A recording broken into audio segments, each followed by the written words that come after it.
RDU 98.5, and welcome back to another Audio Antiquing. On today's show, I am talking with Glen Moffatt about his AudioCulture article, The Country Music Collection. Just so you get a little brief bio on this one here.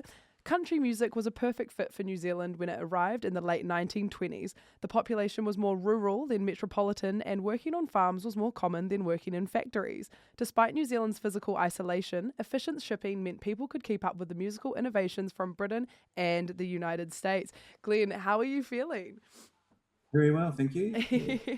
Awesome. So this is a fantastic wee article that you've written on the country music collection here, and I would say country music in Aotearoa, it's pretty special. Hey. Yeah, it's got a long history, and it's this country music collection is not actually an article. It's a series. It's the 120 articles which we've written over the last 13 years or so, and so it's become so big, so many articles that we've decided to put them into this country music collection. So there's everything from Tex Morton and the Tumbleweeds, Les Wilson, sort of in the 50s and earlier. Then 60s acts like John Grinnell and the Hamilton County Bluegrass Band into the 80s with That's Country and all the stars that are on That's Country, Brendan Doog and Jodie Vaughan. And up to modern day, which is like Kaylee Bell and Tammy Nielsen, Jodie Doreen, those sorts of people. No, 100%. And you've said here that, New Zealand country music emerged from the mass media arriving from the United States in the late 1920s. Records, radios, and films with sound. The music was borrowed, blues, and lonesome, and support for it was never wavered. Expectations increased that material should be original and reflect its local environment. But the themes are universal, and the ambitions of artists have become increasingly global. Who would you say out of, this, like, there's quite a lot of people here in this collection, hey? But who would you say are just some that at the moment you're quite fond of, who you think are quite original and reflect New Zealand country? Well, I think right from the start, when Tex Morton was around, he sort of invented the genre in New Zealand and Australia. He was recording. He first recorded in Australia in the 30s, and he was writing music back then. But as 30s, 40s, 50s, I think people it was easier to copy what they were hearing, like the likes of Gene Autry and Roy Rogers early on, the singing cowboys from America. But through the years, there's always been like a little percentage, people like Les Wilson and Garner Wayne in the 50s, and then Rick Steele in the 70s, people who are writing their own material. But as it's progressed through the 90s and into today's realm, it seems that you really have to be writing your own material about your place and about your time, about the country that you live in and the people that you know.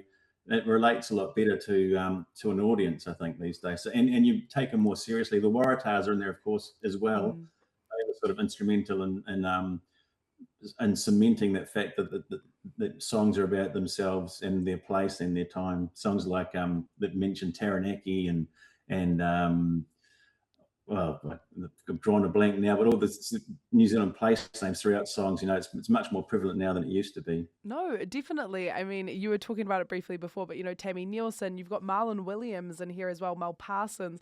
There's so many beautiful artists in the mix here, and a couple of them are from Otautahi. So I guess if you'd like to, Mel Parsons just announced a tour that she's doing as well, and Marlon Williams, my gosh, he's been extremely prolific and just oh my gosh, he's huge essentially. So I guess when you were creating this collection, was it quite interesting to see any like differences from these new artists compared to old, or was there actually quite a similar?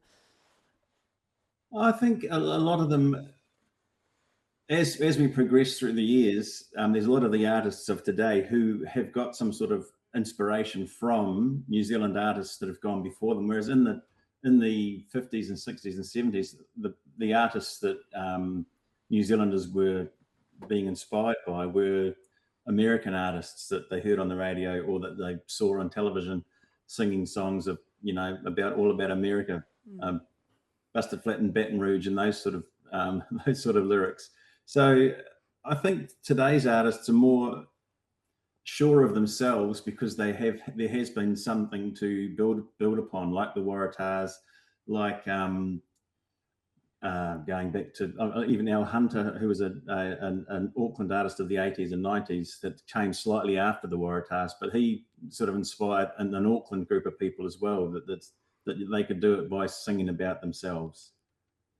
No, totally. And why do you think it is so important? You know, you touched on it before in the actual collection series that you've done here about how, you know, New Zealand, we have such rural roots and there is so many farmers and everything like that. Why do you think it's so important for the New Zealand artist to be having like a true reflection of that in comparison to, you know, the American type of style? It's just easy for people to relate to it, I think. And when you think that in the 60s, 1965 in New Zealand was when John Grinnell had his second album out. And John Grinnell at that time was known as John Hoare, which was his stepfather's surname. But he outsold the Beatles in New Zealand in 1965. I don't think there's any other country in the world where a country artist could outsell the Beatles. For 1965, he had the highest record sales in New Zealand. Oh my God. Why isn't that taught in schools, in music schools?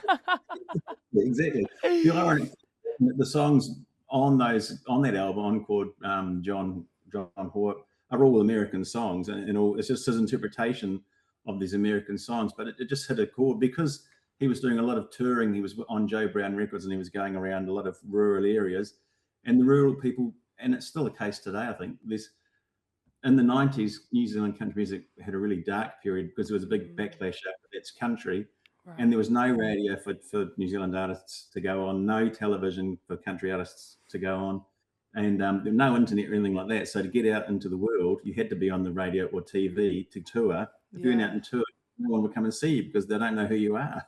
You know, was it? But so in 1965, talking about John Hoare again, he had that sort of constant touring, and there was one TV channel, black and white TV channel, and he was on the TV and different programs there as well. And so people saw him, and just it touched a nerve, and all Yeah. those rural people weren't interested in shaking their heads and singing "Help" and "Ticket to Ride" and that sort of thing. They wanted to sing the songs that John Hoare was singing. Oh, of course. That's so beautiful though. Like I actually had no idea. I think I need to get my country knowledge up. But you know, with the new artists, I guess it's kind of a tricky one because I really liked what you touched on before. Because you're right, there was no internet back then. There wasn't this constant pool of people like pushing their music and pushing what they need to through social media and stuff. And so they did only have, you know, radio, TV. Do you think that there's been, you know, quite a difference in the sense of, you know, these local artists, they kind of have to do quite a how do you put it?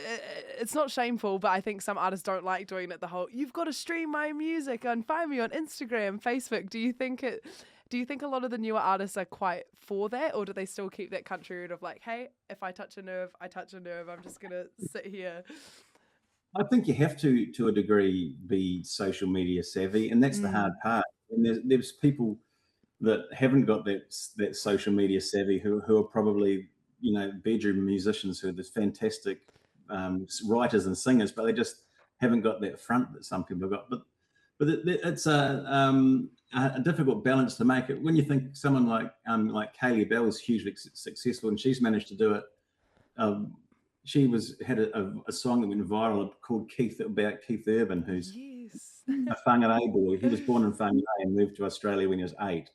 But she had a song called Keith that went viral, and sort of if you can strike that sort of point where you've got something that people want to listen to that degree, it just grows and grows and grows. I mean, she's been able to harness that all those sorts of interests that she had, and man, she's like streaming in the multi millions now. Songs she puts out online and touring, and so yeah, I don't know. There's a healthy balance there that you got to strike. Some people it just happens for. I don't know if Marlon Williams is very savvy with the social media stuff, but Yeah. around him who have been um, promoting him that way, and also his ability to cross over. I mean, he came out through the country sort of area, but he's Mm. managed to make some really smart decisions that have seen him sort of blossom much way beyond that country music genre. Mm. Definitely. I mean, the incorporation of the te reo and creating a full album in te reo, it really was, yeah. I think, in all honesty, it's kind of like revolutionary for his, you know, his own path in his career. It really went from like bump to. Yeah. The harmonic resonators are similar to that. They're a Waikato band, based band, and Jeremy Hantler's their leader. He does songs in te reo as well. They've taken one of their albums, took a whole lot of hits like Country Road and Listen to the Music. Cab Driver, songs like that, and they did them in te reo, acoustic versions and the country harmonies, and also yodeling. So it's a huge, it's this real crossover. So harmonic resonators, they're very popular online as well for all those various things, not specifically for their country roots, but because it's done in te reo and it's interesting listening to the music done in te reo, you know. Oh, no, but it's so cool. And I guess it kind of makes it even more special within the country realm here in, New Zealand because, te reo, it's such an important language. And so to have that beautiful just melting pot, I guess, it's quite cool. I guess maybe in 30 years' time, who are the artists that are going to be massive in the country spectre here? Yeah. 100%. Oh, well, this has been such a lovely chat with you, Glen. Such an amazing collection here as well. It's super interesting, so many great artists. But before we close it off, I actually got told by Renee that you yourself are a country artist. Yes, that's right, yeah. Oh, that's awesome. Well, would you like to quickly just talk about that before we end the interview?